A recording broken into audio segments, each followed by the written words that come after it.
Let's check if the new mic is working. Working. It's all good. We should be good to go. Alright, let's go ahead and do this video. Alright, cool guys. So we're going to pop right into the video about trade routes that just came out, or it's actually an image. So I'm going to go ahead and retreat into the corner of the screen. So yeah, let's go ahead and take a look at the trade routes right here. You can see basically what they did is they gave us a full map. Now we're used to seeing it basically in the one focused on the territories and the states, but what you can see right here is actually going to be one that shows a lot of the terrain, which is really cool. I like seeing all the forest boundaries. Man, look at Russia, dude. Oh my god, they have so many forests there.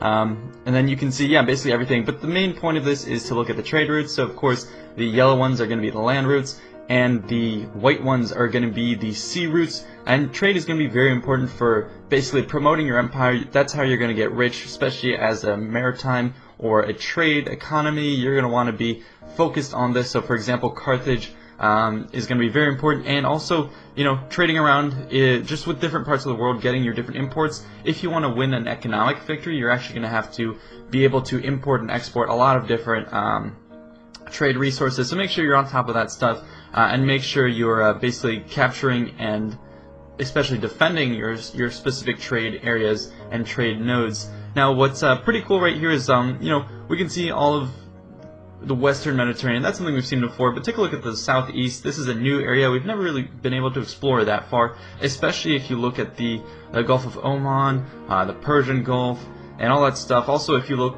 more to the west around Egypt, the factions over there can actually trade by sea in that ocean, so that's actually really cool to see. It's not just the Mediterranean, so I'm excited to see that. Now, I don't really see a route going over to China. There's no Silk Road, which is towards the end of the Roman Empire. Actually, that was very important, is trading with the East. That's where they got a lot of exotics, and especially what was coming through Egypt. That's what made Egypt rich. So, you know, maybe we'll see that develop in the late game, or maybe we'll see some trade nodes going off the map.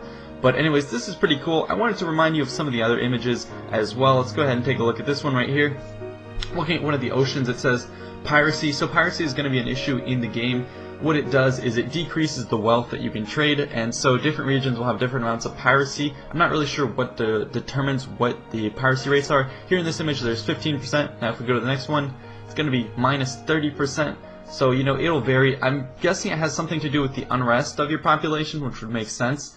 And then what you can also do is, in order to remedy the pirate problem, you just have to have a fleet, and if the fleet, I think, is on defensive mode, then it does something to decrease the amount of piracy, or maybe you can even do some action against rebel pirates. I don't know, but I think it's a cool feature. Piracy was, of course, very, very important in the Roman world. It was endemic. Julius Caesar got abducted by pirates. Pompey won fame by eliminating a lot of pirates in the Mediterranean.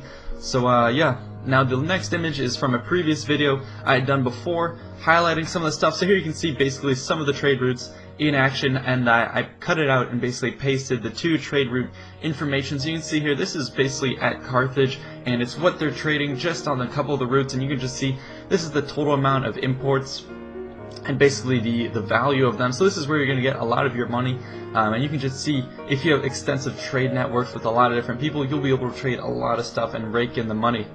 And yeah, this next image is going to be basically trade routes over land. So here you can also see the various imports that'll travel through here. Now there's nothing basically like the piracy. There's no banditry. I mean, maybe there will be in some areas. We haven't seen that yet.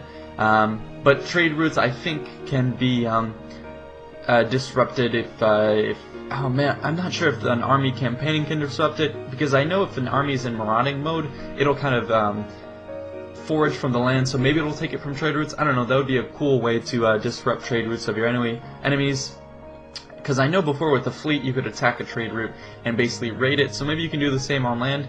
You know, we'll have to wait and see. Yeah, but that's going to be about it for this video right here. So yeah, I hope you enjoyed. Thanks so much. I appreciate all the support you guys are giving me. It's awesome. I had a great vacation. I actually finished this book while on break. I read it in like 4 or 5 days. I definitely should have taken another book. It's on Caesar, Adrian Goldworthy. Very good book. At the moment, I'm actually processing a video that I had reviewing a bunch of the books in my library. So I'll get that out to you guys soon. Anyways, that's going to be it for this video. I'll see you guys next time. I have some more interesting stuff I'm working on. Not quite yet to review. Not quite yet ready to reveal it yet, but I'll share that with you guys as soon as the time comes.